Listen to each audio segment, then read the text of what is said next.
Anyway, more schools across the country are switching to a 4-day week, hoping to cut down on costs like transportation and heating. Now, your kids, they might love the idea of only 4 days of school in a week, but do longer days and shorter weeks really benefit them as students in a very competitive country and world? Here to debate are two former educators, education policy researcher for the Heritage Foundation, Mary Claire Rime, and psychotherapist Nell Gibbon Daly. Thank you both for joining us this morning. Mary, I'm going to start with you. Tell me why you think this is a bad idea. Oh, I don't necessarily think it's a bad idea. I think it's interesting to see some school districts break outside of the traditional schooling model that we've had since the time of the one-room schoolhouse. We've been educating our kids the exact same way for 100 years.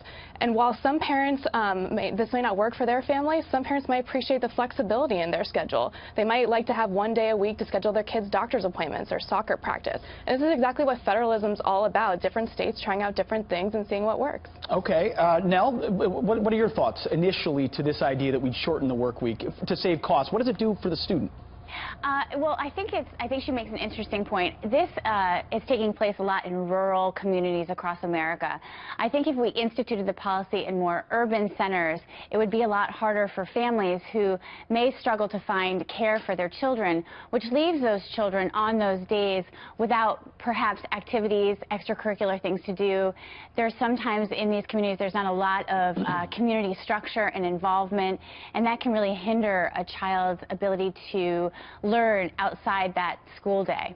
Okay, but I think a lot of parents and others back home are thinking, okay, we spend so much money on education in this country. Our achievement is falling behind the rest of the world. Places like, China and elsewhere, their kids are in school more days a week for more hours with more rigorous education. What does this do to helping America remain competitive in a global workplace?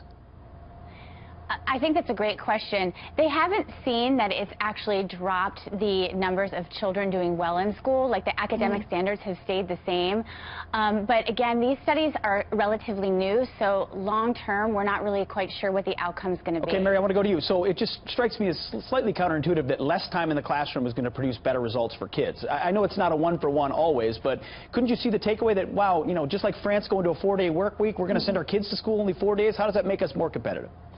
Well, I think that with any sweeping change to the public education system, we need to take it slowly, and we need to make sure that this is working, that families have an option when they're looking at this. So I think we should always couple sweeping reforms with expansive school choice options so that when parents and families move to a school district, they can look at a school that operates 4 days a week, and they can look at a school that operates 5 days a week, and then they can make a decision based on what's best for their family, and then those two schools are competing for that child. So if we put some innovation, choice, and competition into our school system, I think we'll have some really great results. Well, I think that's a great way to end it. Mary Claire Rime and Nell Gibbon Daly, thank you both. Kids watching right now are rejoicing because they just saw two education experts say they might be going to school for 4 days a week. Exactly.